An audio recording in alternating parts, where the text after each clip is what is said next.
Her own family left the paralyzed alien, woman to die in a scrapyard, until one human found her.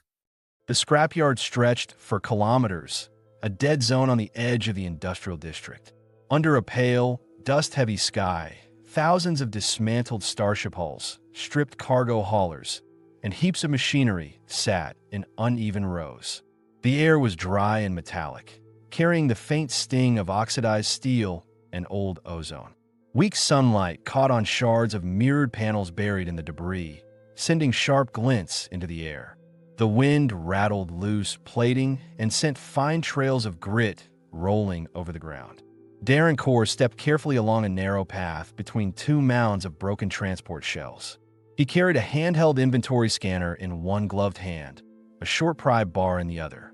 His job was simple: record the identification codes on salvage pieces scheduled for an automated purge at the end of the week. It was tedious, solitary work, but it paid steadily and kept him away from crowded offices. At 36, he had no interest in being anyone's supervisor or in climbing into a job that came with politics. He preferred simple numbers, physical work, and the quiet of places other people avoided. The yard was supposed to be lifeless. His scanner's log showed no heat signatures except his own. That changed when he reached a collapsed engine cowling lying at an angle in the dirt. Something beneath it shifted, too slow to be machinery, too deliberate to be the wind. He stopped. The change in his breathing was immediate, slower, deeper. His eyes tracked every edge of the cowling for signs of movement. It wasn't unusual to find feral scavengers or injured workers sheltering here, but this motion was subtle. He approached, boots crunching against grit, and crouched low. The air under the cowling smelled faintly of dust and stale breath. He slipped the pry bar into a gap and pushed, bracing his weight. The metal groaned, but lifted just enough to let light inside. A face looked back at him. She was lying half-hidden in the shadow, her head resting against a strip of torn insulation. Her silver lavender hair was tangled with fine wires and fragments of copper, her skin the color of muted lilac under the dust. She wore what had once been a fitted travel dress, but the fabric was ripped along the thighs and shoulders. The garment clung to her hips and chest, but hung in strips where seams had torn. Her lower body was twisted unnaturally, legs motionless, the angle of her feet wrong. Her eyes, faintly glowing violet, locked onto him with guarded focus. Darren didn't move closer. "My name's Darren Core," he said, his voice kept level. It took her a moment to answer. "Ira," she replied, the syllables crisp despite the dryness in her throat. Then, flatly, "Leave the cover. The wind keeps the flies away." He slid the cowling back into place, propping it with a piece of pipe to keep it from dropping. He pulled the canteen from his pack and set it beside her hand. She didn't touch it immediately. Her gaze stayed on him, measuring. Then she lifted it, drinking short, careful sips. "How long have you been here?" he asked. "4 days." He looked at her legs again. "Any feeling?" "No." The answer came without hesitation, without self-pity. "Anyone looking for you?" "They were," she said, her tone tightening on the last word. "Not anymore." He understood the meaning without asking for details. Family, friends, whoever had been with her, they'd left. In a place like this, after a spinal injury, that was abandonment disguised as mercy. "I'm scheduled to log this zone for purge," Darren told her. 21st. Crushing sleds will clear everything. Her gaze sharpened. "That is 3 days. Less if they move the schedule forward." She went quiet. Her eyes drifted to the jagged sky above the cowling, and he could see her processing the facts without outward panic. Darren set his tools aside and knelt. He examined the skin along her thighs for signs of damage. There were bruises, some dark from impact, others yellowing from earlier pressure.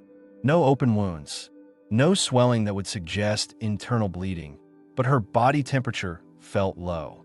He pulled a thermal sheet from his pack, cut it into long strips, and slid them under her with slow, deliberate movements, explaining each action before he made contact.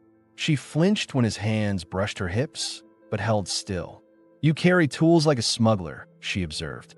"I count scrap for a living," he replied. Everything in this job is about making do with what's left. He set up a small shelter from scrap plating and an old cargo frame, creating a windbreak. A portable heat pack went under the fabric near her abdomen to keep her core warm. Then he mixed an electrolyte solution in his canteen and handed it to her. She drank again, a little more this time. He unwrapped a ration bar, broke it into small pieces, and offered one. She accepted, chewing slowly. When she'd eaten half, she stopped and gave him the rest. Enough for now. You'll need more if we move. If we move, you move me, she said, watching him closely. I will. You will not drag me. No. You will not sell me. No, Darren said, leaving it at that. Promises meant little until proven. He began assembling a makeshift sling using braided straps and part of a broken harness plate. Padding from torn seat cushions softened the edges. Every step, he spoke aloud before he acted. Not to narrate, but to give her the choice to stop him. When he finally lifted her from the dirt, her hands gripped the front of his jacket hard, the reflex of someone who didn't trust being carried. Her body was warm against his chest, her breath quick at first, then steadying. He lowered her into the sling, adjusted her hips to a neutral position, and secured the straps. Darren didn't rush. Moving through the scrapyard required patience. A wrong step on loose debris could send them both down. Ira stayed silent, except to warn him of slick metal or unstable piles ahead. Her awareness of the terrain made him adjust his opinion of her. She wasn't simply a helpless casualty. She was still thinking like someone responsible for her own survival. By the time they reached the perimeter fence, Darren's back burned from the weight. He set her down on a foam pad, drank water, then handed it to her. She took it, her eyes never leaving his face. You're not built for heavy work, she said. I'm built for finishing what I start, he answered. Beyond the fence, a service track led toward the trade district's outskirts. He checked her circulation again, massaging her thighs through the fabric with firm, even pressure. She tensed at first, then allowed it, watching his hands. My family told me a clinic would not waste credits on me, she said after a moment. Clinics waste nothing, Darren replied. People do. They said I could rest in the shade while they looked for help. She paused. They did not return. Darren didn't offer sympathy. You're not staying here, he said simply. When they reached his apartment, a small, single-room unit above a supply warehouse. The air inside was warm, smelling faintly of detergent and cooked grain. Tools hung in neat rows along one wall. He laid her on the low couch, switched on a portable heat lamp, and unpacked a first aid kit. I'm cleaning the bruises, then wrapping for support, he told her. She didn't respond, but she didn't stop him. When the work was done, he handed her clean clothes, a close-fitting shirt and a wrap skirt easy to adjust for her condition, and turned away while she changed. She moved more slowly than he expected, but when she was done, the change in her posture was immediate. They ate quietly, the sound of the vent fan filling the silence. Darren outlined his plan. Tomorrow, I'll get a brace. We'll try standing with support. No risks. Slow progress. Ira's eyes stayed on him. If you're lying, I will make you regret it. He met her stare without flinching. Good. Stay dangerous. Outside, the wind pressed against the walls. Inside, neither of them mentioned that the purge could come sooner than scheduled. Both knew without saying. Time was already shorter than they wanted. Dawn came in a thin gray line through the high window, and the room held the quiet of a place that had worked hard through the night. The vent humming steady again, the heat lamp ticking as it cooled. Ira awake before the light reached the floor and watching how the air shifted when Darren moved from the chair to the small counter. His motions precise and unhurried as he measured water, set a pot to warm, and checked the slate he had left on mute. And the change in his face when he saw the notice told her what he said next would cut into the plan they made. The board moved the purge forward, he said. It starts after midnight, not dawn. She didn't panic. Her breath stayed even. How many hours? 18. He met her eyes and didn't look away. We can still do this. We just have to start now. He brought a short commode chair from a closet and a folding screen he normally used for repairs that threw sparks, set both near the couch without commentary, and the simple, practical act answered questions she had held back all night out of caution and pride. She studied him, weighed the respect in the arrangement, then nodded once. "Thank you." He gave her the privacy she needed, then cleaned and re-wrapped her hips with practiced hands, speaking before each touch. The pain was less sharp than the night before, but deeper in the joints. He adjusted support under her sacrum. Her shoulders released a fraction when the ache eased. He cooked a simple breakfast and split it with her, added a supplement to the tea because she needed protein and salt, and while they ate, he laid out what would happen next. "I know someone who keeps a few mobility rigs around from her clinic days," he said. "We worked the same docks in the bad years. She's retired. She won't ask for ID." Ira looked at the wrap skirt lying ready at the end of the couch and then at her legs. "How do we move without attention?" "Covered crate cart," he said. "I use it for heavy parts. Customs tags are mine. We go out the back and keep it ordinary." He pulled a clean V-neck top and the soft skirt he had given her the night before, then stepped away again so she could dress. She fought with the shirt and won, tied the skirt low to avoid pressure on the wraps. And when he came back, she had already braced herself on her elbows, ready to move. He slid his arms under her, warned before lifting, and the shift off the couch brought a rush of heat to her face that was not embarrassment, but anger at her body's refusal to respond. She kept her voice level. "I will carry what I can." "You already are," he said, and the way he said it put weight and dignity back where she needed it. The cart waited in the stairwell. He laid a folded blanket and foam pad inside, then lowered her in, securing 2 straps across her hips and waist. He draped a canvas cover over the top that looked like standard freight and left a gap for air and sight lines. She tested the straps with her hands, found no bite points, and settled. On the way down, he spoke in a calm voice that matched the motion of the wheels. "If anyone asks, I am delivering valve housings. If you need me to stop, say stop." "Stop means stop," she said, making sure he heard the rule as a boundary and not a courtesy. "Stop means stop," he repeated. The back streets at this hour belonged to warehouse crews and kitchen suppliers. No one looked twice at a man pushing a covered crate cart. Darren kept to routes with wide corners and few steps. Ira watched through the slit as the district opened and adjusted her breath when vibrations traveled up through the pad, and she counted turns to keep her mind clear, reviewing facts instead of fears. Cold weather raises spasticity. Wraps reduce shear. Hydration maintains blood pressure during transfers. The old training in her voice reminding her body that systems still answered to her if she used them correctly. Mara lived above a closed spinal rehab storefront that still had peeling letters on the glass. He parked the cart by a side entrance, keyed a code on a dated panel, and climbed the stairs with the measured speed of someone who did this often. A woman in her 60s with cropped iron hair and hands strong from a lifetime of work opened the door before he knocked twice. "You always bring me trouble," she said, tone dry and kind. Then she saw the cart, the gap in the canvas, and the eyes watching back. "And this trouble has a name." "Ira," Darren said. "Spinal trauma. For days. No distal sensation. Hips bruised. Stable vitals." Mara did not waste time on outrage. She slid the cart into the room and locked the door. "We talk after we work." The studio smelled like clean plastic and disinfectant. Racks of old braces and modular supports lined one wall, labeled by size and joint. A padded table stood clear in the center. Mara pulled on gloves and looked at Ira directly. "I touch nothing without your say. You're the one in charge of this body." "Understood." "Understood," Ira said, and some tightness in her shoulders eased because the rules matched the ones Darren had set without asking for credit. They transferred with 3 movements that Mara counted in a calm, even voice.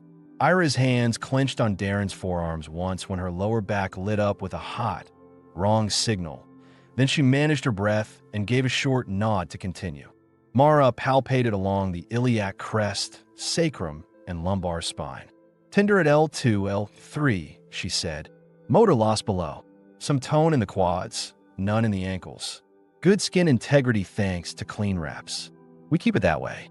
She set a low-profile pelvic binder for support, then pulled a modular exo support from a shelf, a light frame designed for industrial lift assist that she had adapted years ago for temporary mobility. "We use this as a standing aid only," she said. "No heroics, no stairs, no long walks. If you faint, we lower you and we stop." Agreed. Darren nodded, then waited, eyes on Ira. Agreed, Iris said. They fitted the waist cradle first, then thigh cuffs that locked without digging. Mara tested the balance with a light push. Darren stood close, but didn't crowd. We stand on 3, Mara said. You get what you can from your upper body. He gives the lift. You keep your eyes open and tell me if the world tilts. If it tilts, I tell you, Iris said, tone steady. Mara counted. On 3, Darren pulled under Ira's scapulae and waist while Mara guided the frame upright, and Ira rose to full height for the first time in days. Breath leaving her in a sharp exhale she did not expect, hands gripping the frame's sidebars, jaw rigid as waves of pins and hot pressure pulsed along nerves that had been starved for movement. She did not cry. She did not speak. She stood. Mara watched her face, then watched her feet. No load below the knees, she said. We keep weight in the frame. 10 seconds. 20. Now we sit. They lowered her in controlled steps. Ira's hands shook when they reached the table, from effort and from the shock of seeing the room from a height that matched her memory. Darren saw it and didn't say a word that would make it larger. He set water in her hand. She drank without argument. Can she walk? Darren asked. Not as a demand, but as a line item in a plan that had to be made. Not today, Mara said. But with this, she can stand and pivot. Short transfers with you bracing and the frame locked. At home, you build a rail along the wall at shoulder height. She will do weight shifts every hour when she's awake. Massage after. No hot baths. No soft chairs. You want a loaner frame and a modified commode. You can pay me when you can. She turned to Ira. Do you have a family contact who can be trusted? Ira's mouth set. No. The answer carried more content than the word, and Mara did not press. Then you two run on rules, she said. Rule 1, he tells you before he touches you. Rule 2, you tell him before you move. Rule 3, both of you say stop when stop is needed. She looked at Darren. You hold that line, or I take my things back. We hold it, he said. They practiced 2 more assisted stands. The second lasted longer. Ira learned the exhale that kept her steady at the top. Darren learned the hand placement that stabilized her pelvis without stealing her control. He noticed how her focus narrowed to a thin, hard point when she faced pain, and how that focus widened again when she found balance. And he respected both states without commenting on either. It changed the way he saw his role. He was not saving her. He was setting the conditions so she could choose to move. Mara packed the frame in a carrier and strapped a compact commode to the cart. She handed Darren a small case with a manual massager, barrier cream, and extra bandaging. You come back in 2 days, she said, if the purge lets you. If not, you message me for a home visit. I still have legs, and I know how to climb stairs. She rested her palm on Ira's shoulder, not a pat, a brief, firm contact between professionals. You are not a burden, she said. You are a patient today and a person always. You say that to yourself when the walls talk. Ira held her gaze. I will. They took a different route home to avoid a broken drain. On the way, Darren answered what she had not asked out loud. I left home at 19 because a planned accident took my brother's hand and the company called it non-compensable. I learned that systems ignore what they can. I keep lists and I do quiet work because it gets through more often than protests do. I am here because jobs like this end with numbers on a report and a line that says cleared. I wanted the real and to be a person standing in her own clothes. She absorbed it, not with sympathy, but with calibration. If you tell me I owe you my life, I will not stay, she said. I'm not keeping score, he said. I am keeping time.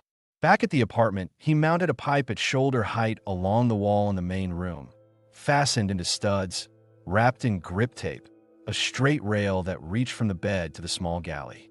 He showed her how the frame locked. He explained the pivot, the weight shift, the stance.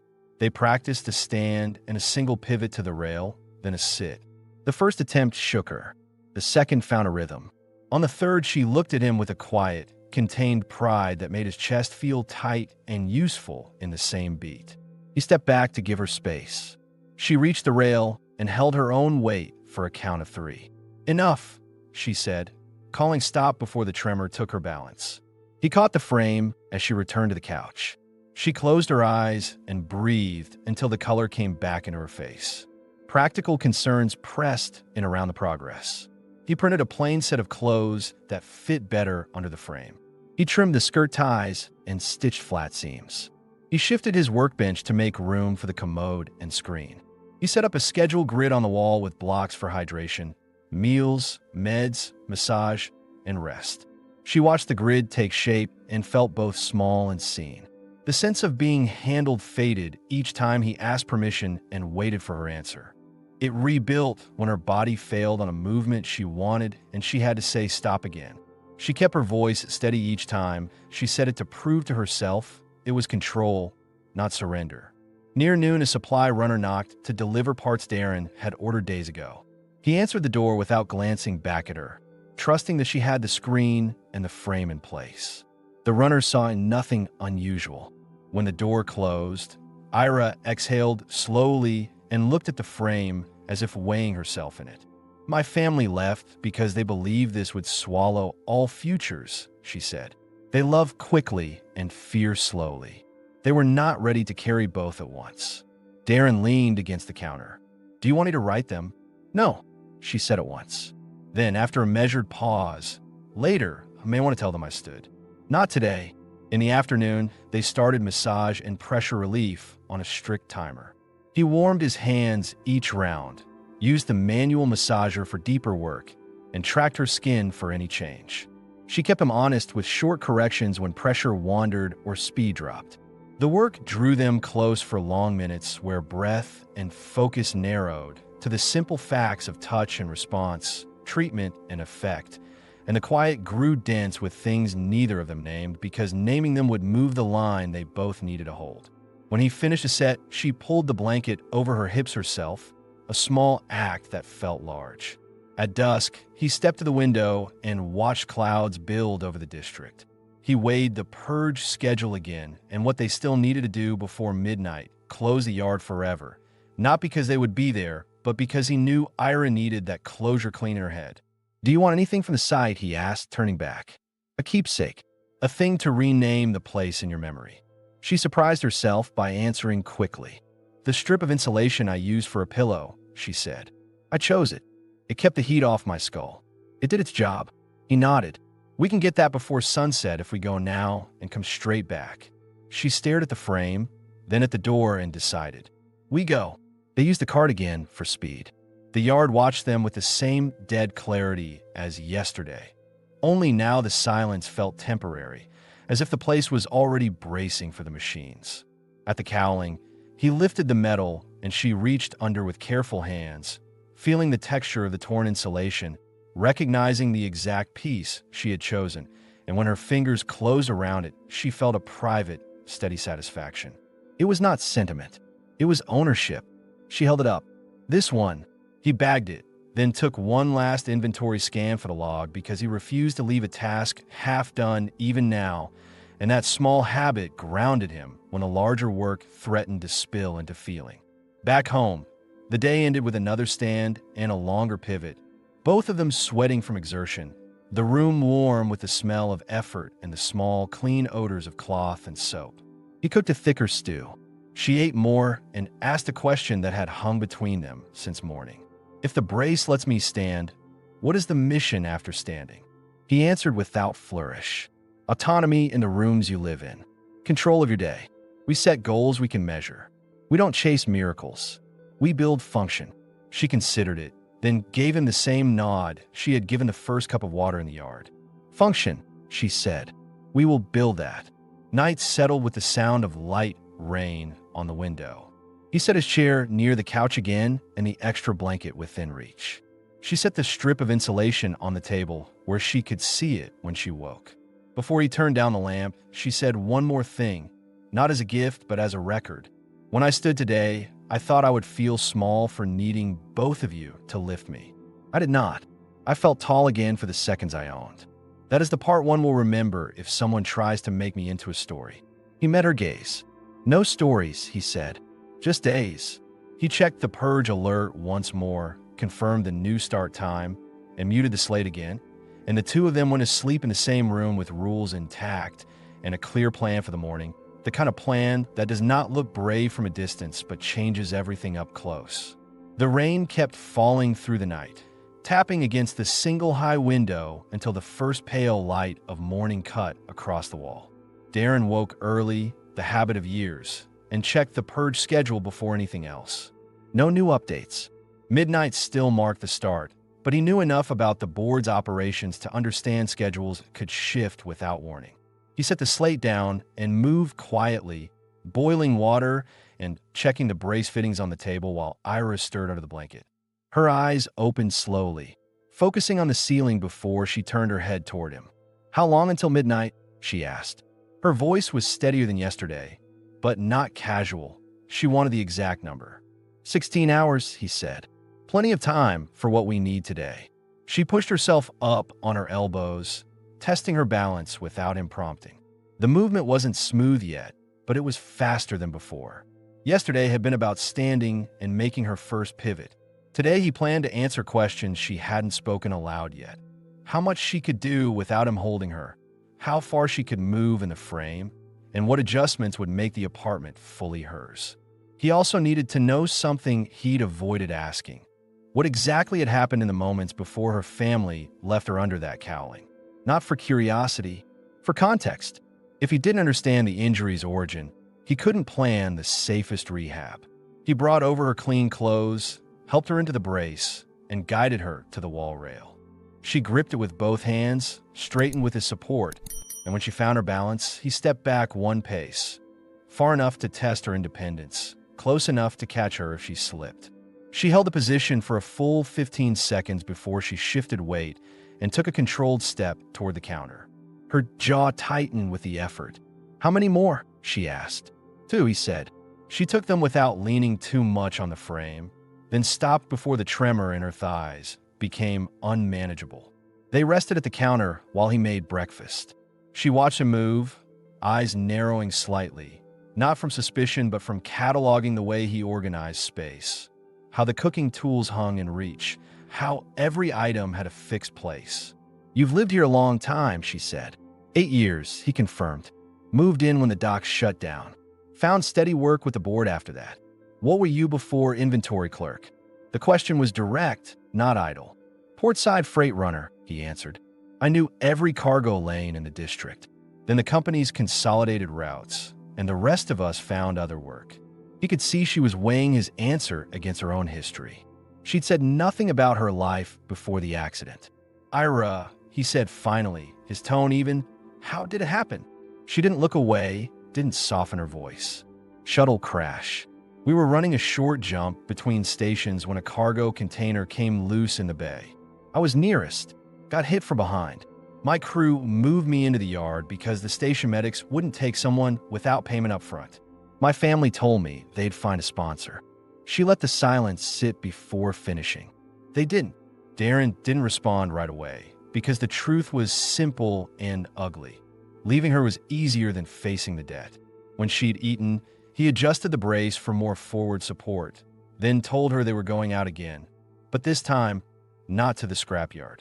There were 2 items she needed before the purge: a folding bed that sat low to the ground for safer transfers, and a set of grip pads for the floor. She agreed without argument, though she asked one question as he packed the cart. Why not wait until after the purge? He met her gaze. Because once the yard is cleared, every truck in the district will be moving parts, and the streets will be worse for you to cross. Today is cleaner. The trip to the surplus depot was slower than yesterday's visit to Mara's. Darren kept the cart steady over uneven ground, pausing when she told him she felt pressure in her hips. Inside the depot, he parked her where she could see the rows of equipment and asked her to choose for herself. She didn't rush. She looked over 3 models of low beds, ran her hands along the rails, tested the folding joints with her fingers. The one she picked was plain but solid, with no unnecessary parts that could catch the brace. He noticed she also inspected the grip pads for texture before nodding. Back home, he assembled the bed near the wall rail, moving the couch to make space. He explained how transfers would work from brace to bed and back. They practiced once, then again, until her movements were smoother. It was the first time since the accident she'd been able to lie down and get up without someone lifting her entirely. She didn't smile, but her breathing changed, slower, steadier. Midday brought a problem neither had anticipated. The rain had turned to a light mist, and the district's power grid was flickering. A short outage killed the vent fan, making the room stuffy. Darren opened the window a crack. Ira tensed at the sound of voices from the street below. "They'll see me," she said. "They'll see the frame." He shook his head. "They won't look twice. And if they do, it's just freight equipment." She watched the gap in the curtain for a moment, then let it go. In the afternoon, he set up a short indoor path between the wall rail and the counter for walking practice. This time, she managed 4 controlled steps before stopping. She was sweating hard, breathing through her teeth, but there was no panic, just focus. "You want to try again after you rest?" he asked. "Yes," she said immediately. Before evening, he addressed another unspoken question from the last 2 days, where she would sleep and whether she was staying. "The bed's yours," he told her plainly. "You stay as long as you want. No conditions." She studied him for a long moment, looking for what he wasn't saying. "If I stay, I help. Cooking, cleaning, something. We'll figure that out when you're ready," he said. "Right now, you focus on standing and walking." They closed the day with one last walk along the rail, the brace steady, her hands sure on the grip.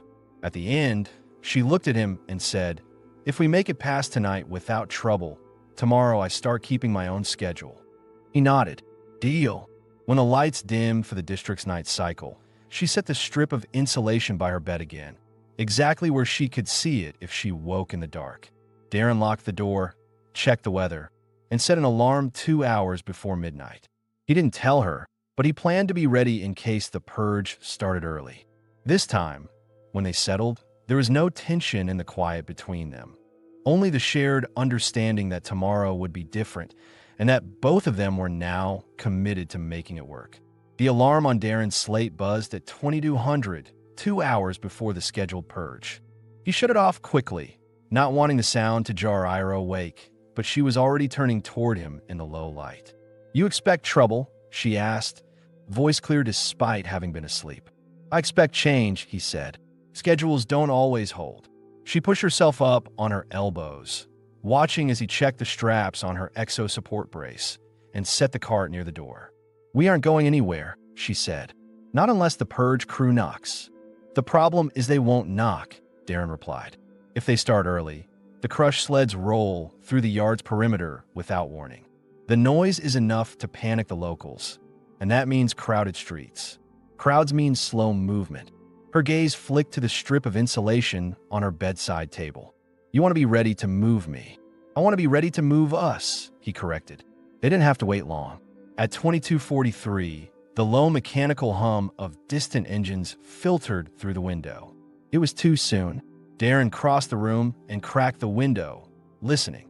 The sound deepened, a vibration more than a tone, and he knew the sleds had started their approach from the east. That meant the yard work was ahead of schedule by more than an hour. He turned back. "We're leaving for Mara's," he said. "Top floor, no foot traffic, backup heat if the grid drops. Better to be there now than fighting through street push later." Ira swung her legs over the bedside, already reaching for the brace straps. She moved faster than he expected, not in haste, but in readiness.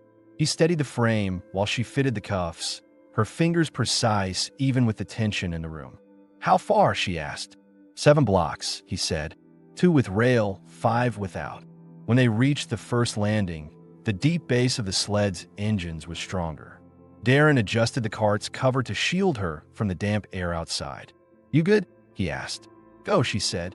The first 3 blocks went smoothly, the streets quiet except for the low thrum in the distance. But at the intersection near the old cable yard, the air shifted.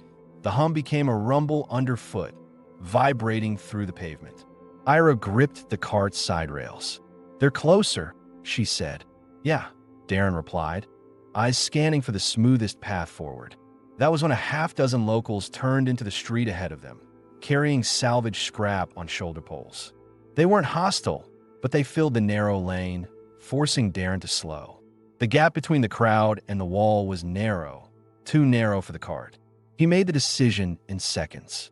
"We switch to the brace," he said. "You walk the rest." Her eyes widened, but she didn't argue. He pulled her up into a standing position, the brace locked tight, his arm firm around her waist for stability. The crowd barely glanced at them, but the noise of the sleds was swelling, and Darren knew each second mattered.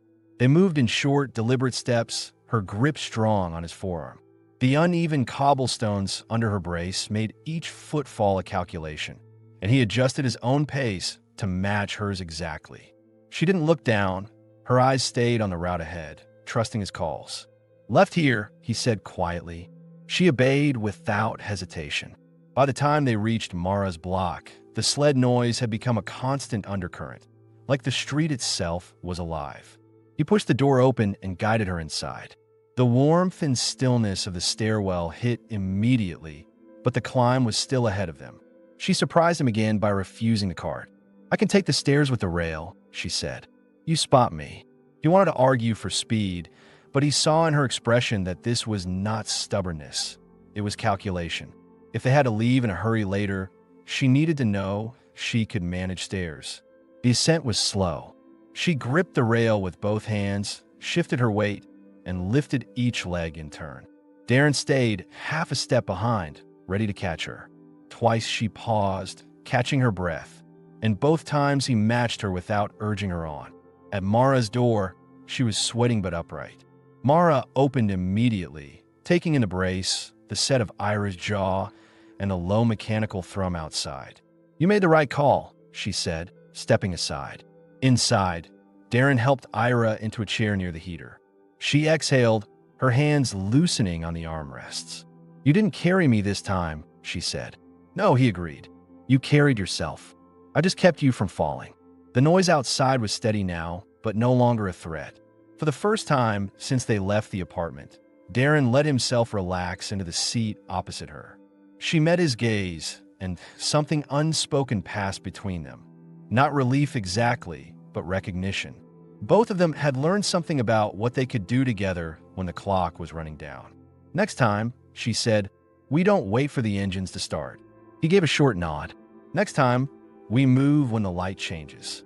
Morning light came in soft through Mara's east windows, spilling across the worn floorboards and catching in the dust motes that floated just above the heater. The sound of the purge sleds was gone. Only the faint hum of the district's morning traffic came through now.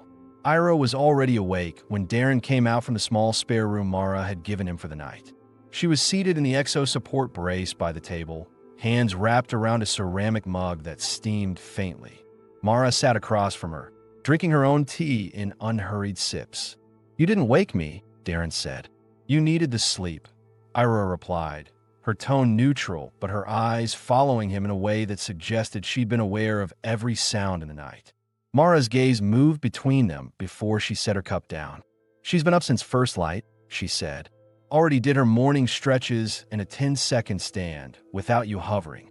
I made sure she didn't push past that." Darren gave Ira a short nod. "Good." Ira tilted her head slightly. "Not going to say I'm impressed. You doing the work doesn't surprise me," he said. "It's expected." For a second she almost smiled, but she hid it in another sip of tea. Breakfast was plain, grain porridge and dried fruit, but it was hot and steady. Mara ate with them, then cleared her cup. "If you want my opinion," she said, "you should stay here until the frame becomes second nature. The apartment's fine, but up here you've got the railings, a clear floor, and someone to keep an eye on you when he's gone for work." Ira didn't answer immediately. She glanced at Darren. "You trust her?" "Yes," he said, "more than most." "Then I'll stay until I can do the stairs faster," she said, the decision landing without drama. Mara stood. "Good. Then we're training today. No heroics, just control." The morning session was the most deliberate work Ira had done yet. They started with seated balance drills, hands off the frame, using her core to keep steady. Then weight shifts while standing, the brace locked but her body doing more of the stabilizing. Mara corrected her form with short, precise instructions. Darren stayed close, but let Mara take the lead, learning as much as Ira did from watching. During a break, Ira asked him something he hadn't expected. Why didn't you just leave me in the yard? You said it wasn't charity, but you've never said what it was. He leaned on the back of a chair, choosing his words. Because I don't like the idea of something, or someone, being written off before it's true. And because I've been left behind before. Once was enough. She studied him. Who left you? My father. When I was 14. Not a dramatic story. He just didn't come back one day. My mother managed fine, but it was the first time I learned how fast people decide they're done with someone. Ira looked away for a moment, her fingers tightening on the frame's handle. Then you already know I might never walk the way I used to. Yes, he said, and it's still worth the work. They didn't speak for a while after that. The silence wasn't heavy, it was settled. By midday, Mara had Ira practicing short transfers without verbal cues, forcing her to read body position and balance on instinct. She succeeded in 3 out of 4 tries, which left her flushed but visibly pleased. When they stopped for lunch, Darren caught her watching him while he worked the latch on the frame. What? He asked. You've stopped looking at me like I'm about to break, she said. That's because you're proving you won't, he replied. The afternoon was quiet. Darren helped Mara repair a loose stair rail while Ira rested. When he came back in, she was asleep in the chair, head tilted slightly toward the light, her breathing even. He stood there longer than he meant to before moving to cover her legs with a blanket. She didn't stir, but her hand curled slightly over the edge of the frame as if acknowledging the contact. By evening, Mara had drawn up a simple weekly plan: daily stands, transfers, and short rail walks, with rest days built in. You keep this up, she said, and in a month you'll be moving around that apartment without embracing every step. Ira traced a finger along the paper. Then we go back there in a month, she said, not asking. Darren met her eyes. If you're ready, yes. As the lights dimmed, she set the strip of insulation on the windowsill beside her bed. Darren saw her glance at it once before lying down. The look wasn't sentimental. It was a reminder. He understood that now. They ended the night in the same room again, the quiet between them easier than it had been in days. The purge was over, and for the first time since he'd found her, they were in a place where they could think about what came next without the sound of engines chasing them. The first week at Mara's passed without the urgency of deadlines, but it wasn't idle. Mara set a clear routine from the first morning: stretches at dawn, supported standing before breakfast, short pivot transfers twice a day, and rail walks in the afternoon. Darren adjusted to the new rhythm quickly, learning when to step in and when to let Mara's voice carry the instructions. On the first day, Ira still needed his steadying arm for most rail walks. She moved in the brace with determination, but without fluidity, each step deliberate, her focus so narrow that she barely noticed the rest of the room. By the second day, her hands were lighter on the rail, her pace a fraction quicker. She started asking for one more attempt at the end of each session, a request Darren always agreed to without hesitation. Meals were plain but filling. Mara had a habit of sliding a plate toward Ira before Darren even sat down, making it clear she saw her as part of the household now. Ira ate without complaint, but paid attention to portions, asking for more on the third day for the first time since he'd met her. Darren caught the faint arch of Mara's brow at that, and the unspoken agreement between them. More appetite meant more strength returning. In the evenings, after Mara went to her small back room, Darren and Ira ended up sharing the main space in quiet ways. She'd sit in the brace at the table, legs extended, and watch as he cleaned tools or organized supplies. Sometimes she'd ask about an object, the origin of a tool, the purpose of a part, and his answers were short but exact. By the fourth evening, she no longer asked out of curiosity alone. You've kept some of these for years, she noted, even if they aren't useful anymore. Not yet useful, he corrected. She held his gaze for a moment, as if weighing whether that mindset applied to people too. Mara's training style was patient but firm, and she refused to indulge either pride or frustration. When Ira misstepped on the fifth day and almost lost her balance, Mara simply said, "Recover," in a tone that left no room for self-pity. Ira did, catching herself on the rail, exhaling sharply, then resetting for the next step. Darren was 2 paces away, ready to intervene, but she didn't look to him, And later, when they rested, she told him in a low voice, "I didn't need you that time." He only nodded, but she caught the small shift in his expression. By the 6th day, something in their exchanges had changed. The physical closeness, him bracing her hips during a pivot, her steadying her grip on his forearm, no longer carried the same edge of wariness. She leaned into his support without flinching now, and his hands adjusted her position with quiet confidence. Still, they didn't speak about it. The understanding stayed in the work. That night, the power flickered briefly during dinner. Darren got up to check the window, and when he came back, she had taken his chair and was drying the inside of his cup with a clean cloth. "Thought you didn't do kitchen work yet," he said. "I'm practicing being part of the room," she replied, as if it were a simple training exercise. But when he took the cup from her, their fingers brushed, and she didn't look away immediately this time. On the 7th day, Mara measured Ira's endurance. They timed her rail walk from one end of the room to the other, a stretch she hadn't attempted without pauses. She made it in one go, breathing hard but smiling, not broad but enough to shift her whole face. Mara marked the result on the training chart. "Next week, we start adding turns," she said. That evening, Darren offered to take her outside for the first time since Purge Night, just down the stairwell and into the small courtyard at the back of the building. She agreed without hesitation. The air was cooler than she remembered, carrying the faint smell of wet concrete and the metallic tang of rain still caught in the drains. They stood together in the quiet, her brace locked, his hand resting lightly on the frame's upper bar. She looked at the sky, pale and clouded, and said, "Feels different out here." "How?" he asked. "Not like the yard," she said. "I'm not waiting for something to happen. I'm just here." They stayed a few more minutes before heading back up. The climb was easier than before, her grip on the rail steady, her pace deliberate but unbroken. At the top, she didn't go straight to the chair. She stayed standing for a few extra breaths, looking at him, her expression unreadable. Then she sat, unfastened the brace, and leaned back. "You didn't think I'd make it this far this week, did you?" she said. "I thought you'd try," he answered. "I didn't know how much you'd get back this soon." "Neither did I," she admitted. When the lights dimmed for night cycle, she placed the strip of insulation on the table instead of the windowsill, directly between them. She didn't explain, and he didn't ask. The week had built something neither of them was rushing to define, but it was there now, solid enough to stand on. The 8th morning at Mara's began like the others. Tea on the table, brace ready, the air warm from the heater, but the rhythm shifted as soon as Ira stood for her first rail walk. Her left leg, which had been steady all week, dragged slightly on the first step. She paused, adjusted her grip, and tried again. The second step caught on the floor mat. Darren moved in, steadying her elbow. "Stop," Mara said from across the room.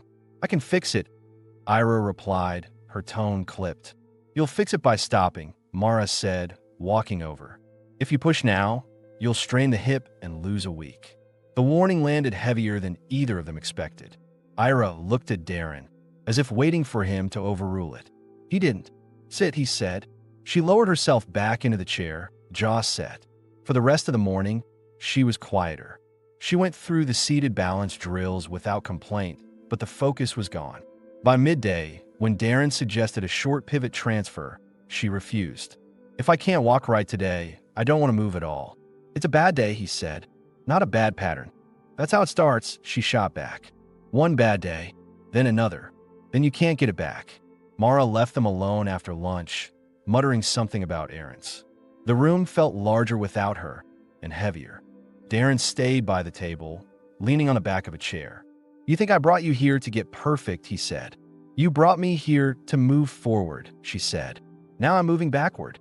He crossed to her slowly, crouched so his eyes were level with hers. "You're afraid this means you'll lose everything you've gained." She didn't answer. "It doesn't," he said. "But even if it did, I wouldn't walk away." That made her look at him sharply. "Why not? You've done your part. No one would expect you to keep doing this." "I'm not here because of what's expected," he said. "I'm here because I want to be." Her eyes searched his face for a long time. When she spoke again, her voice had lost its edge.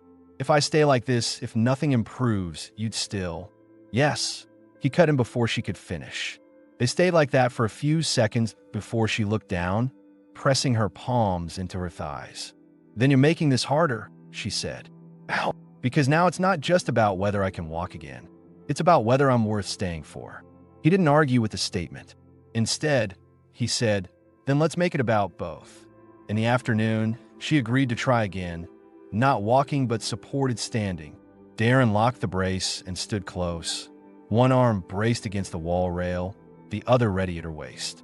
She rose slowly, the drag in her left leg still there, but she stayed upright for a full 30 seconds.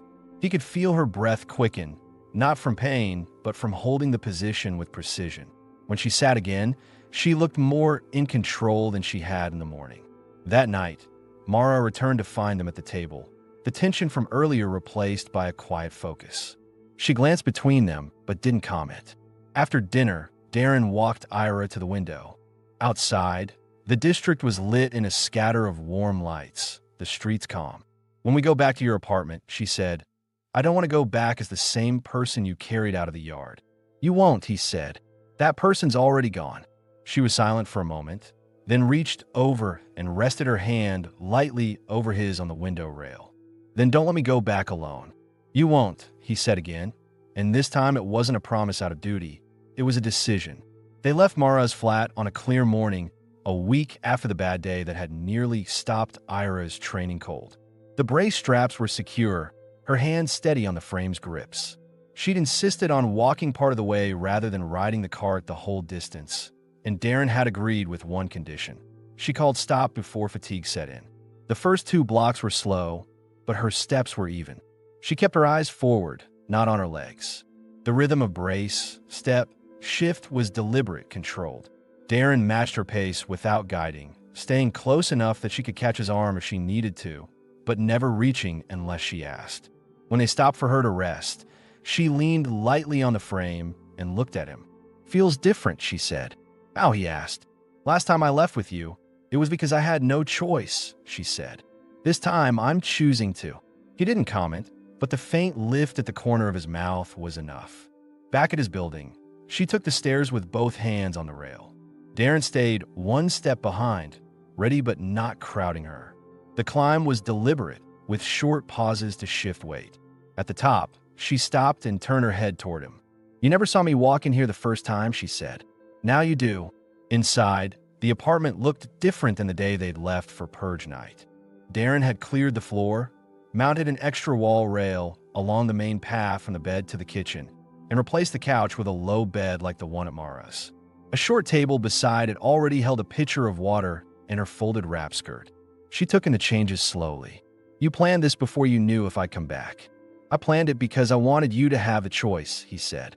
She moved toward the bed, transferred from the brace with only a steadying touch from him, and sat for a moment, hands resting on her knees. "This feels mine," she said. "It is," he replied. The rest of the day was quiet.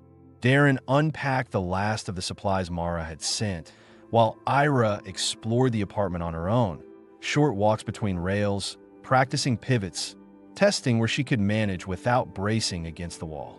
He watched her without interfering, learning her new pace, the way she stopped to think through a movement before trying it.